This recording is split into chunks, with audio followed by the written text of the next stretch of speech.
Hello everyone, my name is Ash, Lady Insanity. I'm at PAX, that's why I sound like a potato. Forget intros, let's break down the trailer for the latest and last DLC for Dragon Age Inquisition called Trespasser. 2 years. 2 years have passed. The Eluvian in a land that looks like the hinterlands. A female Qunari, followed by a Qunari mage, a Cerebas, who looks bigger than anything we've ever seen in this game. Bound by rift magic, or perhaps enhanced by it, if you look at the chains. She says, "Your duty is done," and the Inquisitor sees them leaving the Eluvian. A wolf statue on the side and the Inquisitor whose mark is glowing. It is time to end your magic, which is curious since the Cerebas next to the female Qunari is also using the same magic. It may also mean that the Qunari have possession of an orb and they can finally fight the rest of Thedas without question. Oh, except for the Inquisitor.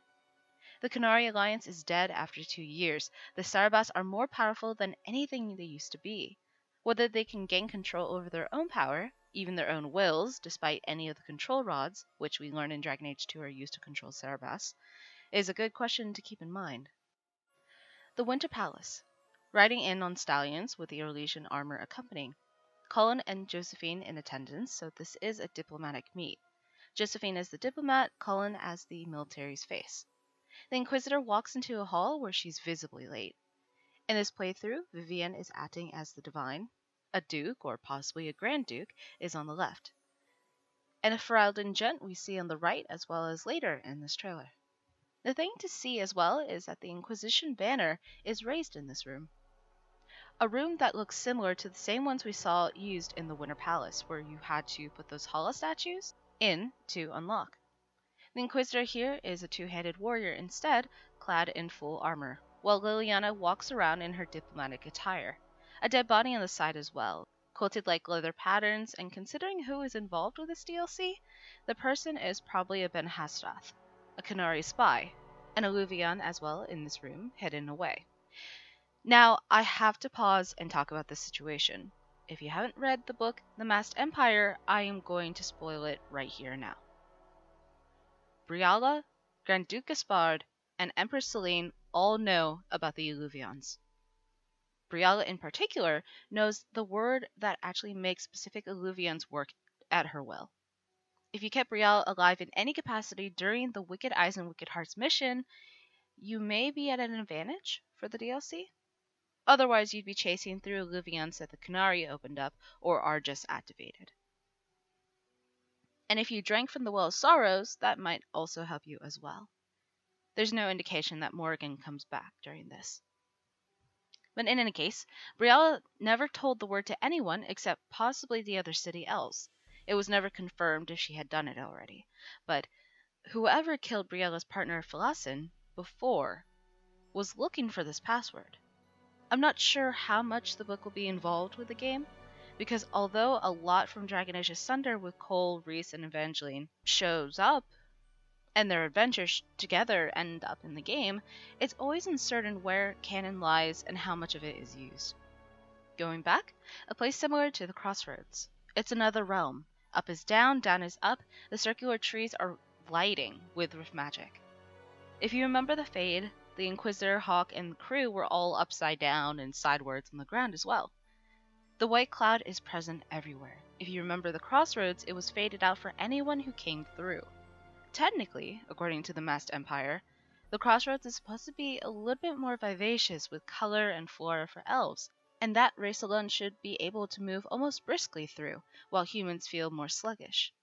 As we didn't see any indication of that when we crossed the first time with Morrigan, it's possible that this may be overlooked. However, thought it was a good point to draw out the fact that elves have a more vibrant presence in the Crossroads, and Inquisitors that are elven may be more favorably looked upon. The Eluvian crosses into a room that looks like where we first met the Sentinel Elves in Mythal's Temple. But for now, we're shown a different location with a green-yellow dragon flying in the air. Cassandra fighting, Dorian. Now, look at the building in the distance, next to a lake. The elven circular tree in the distance. These Eluvians are intact, and this region looks unique. But it doesn't feel like a jungle, so we're not near the Arbor Wilds. I'm scared of what the Eluvian shows here. It reminds me of Weishaupt in Dragon Age Origins. I'm sure it's not, but it's a building where the middle looks like an abyss. Close to the deep roads, possibly more land like the Storm Coast if you look at the rock formations. Iron Bull's with us, and you see a bridge collapse with explosives. The Eluvian here is deep enough that you can see lyrium veins growing behind it. And this one leads back to the Eluvian that had a lake. Pay attention to this guy, a unique character compared to all the rest. He shows up next to the Divine, one of the leading nobles of Ferelden. Now see this guy, a man who has the exact gear as the deceased Duke Prosper from Dragon Age 2's DLC Mark of the Assassin. Likely a duke or a grand duke, judging by what you did with Gaspard earlier. Also, he was sitting opposite of the Divine earlier. Notice the railing, however, as both the Orlesians and the Fereldans are in the same setting. This is likely a diplomatic meeting between Ferelden, Orlais, and the Inquisition. But as both nations are sitting here seemingly unwilling to help against the Qunari, it's likely that this will be a choice turning point, depending on who you kept on the throne of Orlais, if you had an alliance with the Qunari, who you made divine, and more. It's strange, verging on the line of stupidity, that they don't want to be, quote, dragged into another war. However, no one seems to care that the Qunari almost took over Kirkwall and the other Free Marcher city-states, and that they have expressed their intent on expanding. It's absolutely hilarious, but we'll see the full context of what's happening in 2 weeks. The Inquisitor's mark is out of control and rapidly going crazy. She says, "My own hand wants to kill me." Considering it was Corypheus's orb, or rather Solas's, that provided the power, it's either a mark that has lost its control orb, the foci that was attached to the orb is now in control by another party or is causing spastic issues, or the Cerebas, who are now infused with the same magic, are now acting aggressively. Cassandra and Liliana in diplomatic clothes, while Harding is in her usual armor. I doubt this is Skyhold. They traveled a distance, wearing diplomatic clothes. I think it's from the same summit. Blackwall and the Iron Bull. Bull is willing to help you fight against the Qunari. Seemingly so. Whether you sided with the Qunari as an alliance or you saved the Chargers may play out in how much Bull is willing to help you. Vivienne and a broken Eluvian near her. There's an active one in the way back, however. Dorian as well. Fade stepping into a crowd of enemies in some ruins, where the architecture is reminiscent of Mythal's temple.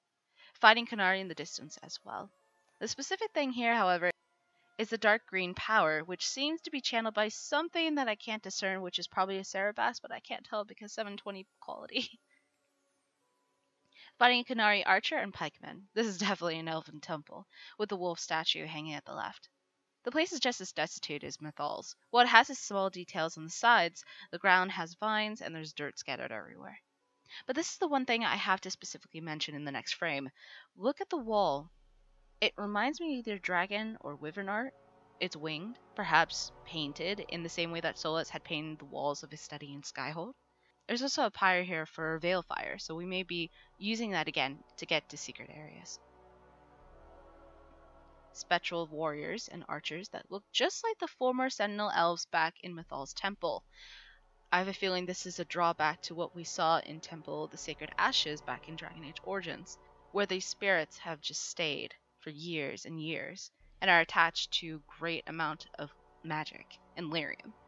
In any case, the same body type for the big warriors and the archers. Also the hoods.